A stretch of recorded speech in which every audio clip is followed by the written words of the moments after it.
So early in my training career, I thought that I could cue my way out of pain. And I would tell myself, shoulders down, brace, and push through. And when I couldn't, I blamed myself until I realized that I wasn't being resistant. I was just doing what my nervous system was wired to do, which is to protect me. After burnout and trauma and chronic stress, like my body wasn't unmotivated. It was in survival mode, and no cue in the world, no pushing through or yelling, none of that was going to override what I was experiencing without safety. I think we all generally have an idea of what trauma is. And I think what is important to recognize is trauma isn't just about what happened, right? It's also about how the body stores it. The nervous system doesn't differentiate between a coach yelling and a past abusive relationship where somebody yelled. It doesn't distinguish between a failed lift from a threat. And that's why trauma-informed training is not just mindset work. It's understanding that some clients have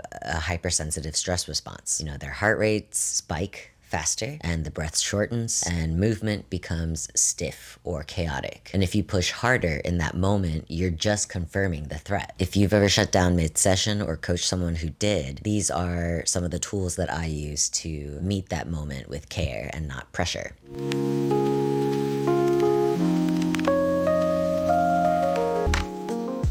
So number one is to build choice into movement, into your training. Trauma reduces perceived options, so we rebuild trust by offering choices. That could look like letting folks choose between two warm-up movements or offering several different grip options on a lift and asking, do you want coaching here or do you want me to walk away and not look at you for a second? And I think what we need to understand that this isn't coddling. It's agency training, and agency is foundational to regulation. Giving folks choice allows for the nervous system to chill out and realize that I'm safe enough to explore. Number two is to understand their learning style. Some folks need to see it, some folks need to feel it, and some folks need to talk it out and understand why. If you only coach how you learn, you miss the moment their brain could actually connect. Something I like to say while I'm training and coaching is to give different cues. If folks like visual cues, I point them to a mirror and let them know how to observe themselves. If they're more tactile, let's bring some objects in that you can aim for, or something that gives you the feeling of resistance in order for you to push against it. If you like to hear about it, I will nerd out. I will keep going. I will talk on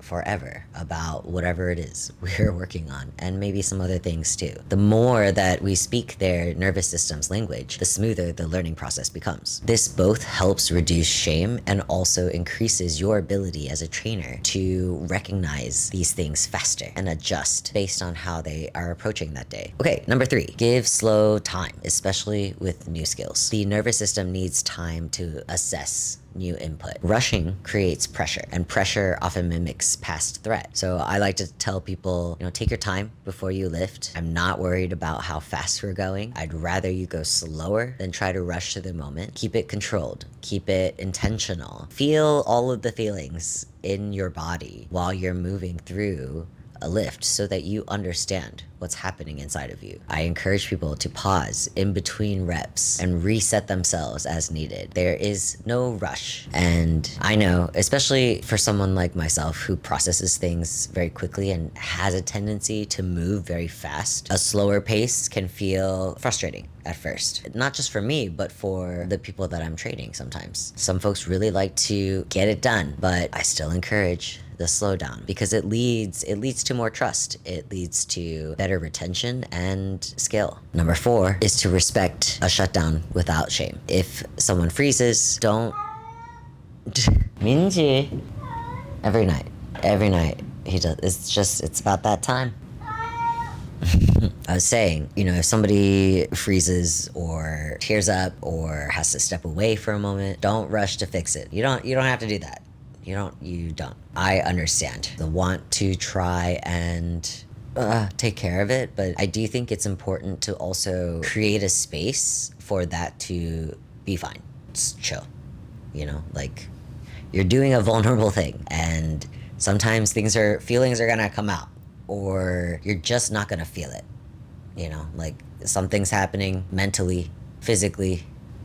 everything, Lee, and that's okay. You know, when you notice those things happening, you can try saying, hey, do you wanna take a moment? Like, we can pause. No sweat off my back. If you're not feeling that right now, we can do something else. Sometimes if I'm teaching a class and I have multiple students and one person in particular is having trouble, you know, I just let them know, you do you. You sit and you chill. And like, we've created a culture enough at the gym that like folks do that. They go at their own pace. They listen to their bodies. They see other people also doing this and realize that they're in a safer space and can do that. When you meet shutdowns and trauma responses with care, you teach them that even that state is valid and that they're still welcome, especially when they're not at their best. At the end of the day, you know, they might not remember the PR that you helped them hit. They probably will, but even if they don't, they will remember whether you made them feel broken or accepted. Being trauma informed, it's not just a checkbox, it's a whole different lens, and one that honors survival and not weakness. So if you've ever felt like your body was betraying you during training, it